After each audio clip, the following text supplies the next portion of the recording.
আরো জানিয়ে দেব 13 রাজনৈতিক দলের সঙ্গে বৈঠকে বসলেন প্রধান উপদেষ্টা।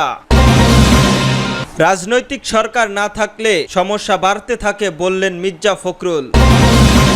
13 রাজনৈতিক দলের সঙ্গে বৈঠক প্রধান উপদেষ্টা। দেশে আরো 13 রাজনৈতিক দল ও জোটের নেতাদের সঙ্গে বৈঠকে বসছেন প্রধান উপদেষ্টা অধ্যাপক মোহাম্মদ ইউনূস। আজ বুধবার বিকেলে রাষ্ট্রীয় অতিথি ভবন যমুনায় এই বৈঠক শুরু হয়েছে। প্রধান উপদেষ্টার উপসচিব আবুল কালাম আজাদ মজুমদার এ তথ্য জানান। প্রধান উপদেষ্টার সঙ্গে বৈঠকে যারা অংশগ্রহণ করেছেন তারা হলেন রাষ্ট্র সংস্কার আন্দোলনের সৈয়দ হাসিবুদ্দিন সোহাগ, গণসংহত আন্দোলনের জোনায়েদ সাকি, এবি পার্টির মুজিবুর রহমান মঞ্জু, নাগরিক ঐক্য শহীদুল্লাহ কাউসার, গণ অধিকার পরিষদের নুরুল হক নুরু, এলডিপির রেওয়ান আহমেদ, খিলাফত মঞ্জিলের ডাক্তার আহমেদ আব্দুস কাদের, বিপ্লবী ওয়ার্কার পার্টির সাইফুল হক, জাতীয় সমাজতান্ত্রিক দলের জেডিসি তানিয়া রব, 12 দলীয় জোটের শাহাদাত হোসেন সেলিম, ব্যাসদেবের বজলু রশিদ ছাড়াও প্রমুখ। এর আগে গতকাল রাতে বিএনপির জামায়াত ইসলামী সহ 4টি দলের নেতাদের সঙ্গে বৈঠক করেন প্রধান উপদেষ্টা। গতকাল বৈঠকের পর আইন উপদেষ্টা আসিফ নজরুল সাংবাদিকদের জানান,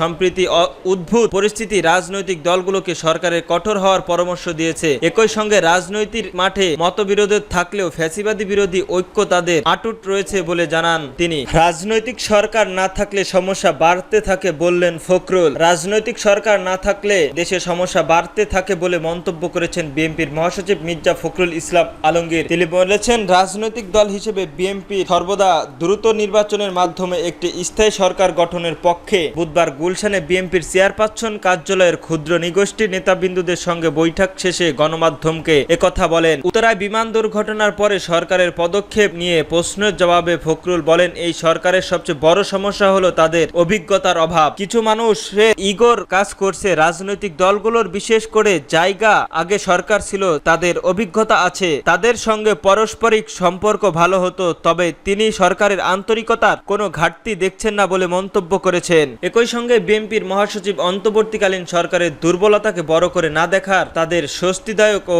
প্রতিক্রিয়াদায়ক গুরুত্ব দেওয়ার আহ্বান জানান। রাজনৈতিক দলগুলোর মধ্যে বাকি দলগুলো প্রসঙ্গে বিএনপি নেতা বলেন, এগুলো রাজনীতির অংশ, প্রতিপক্ষের কথা ঘায়েল করার চেষ্টা থাকবে, এতে নিশ্চিন্ত বা চিন্তিত হওয়ার কিছুই নেই। রাজধানীতে থাকলে দেশের উন্নতি হবে, গণতন্ত্রে সবাইকে বলার সুযোগ দিতে হবে, তবেই ভালো সমাধান আসবে। এক ব্যক্তি দলীয় প্রধান ও প্রধানমন্ত্রিত্ব একসঙ্গে না থাকার প্রস্তাব সম্পর্কে তিনি বলেছেন, একটি প্রস্তাব মাত্র, আলোচনা চলছে, সব দলের নেতারাদের মতামত নেওয়া হচ্ছে, আলোচনার মাধ্যমে চূড়ান্ত সিদ্ধান্ত নেওয়া হবে।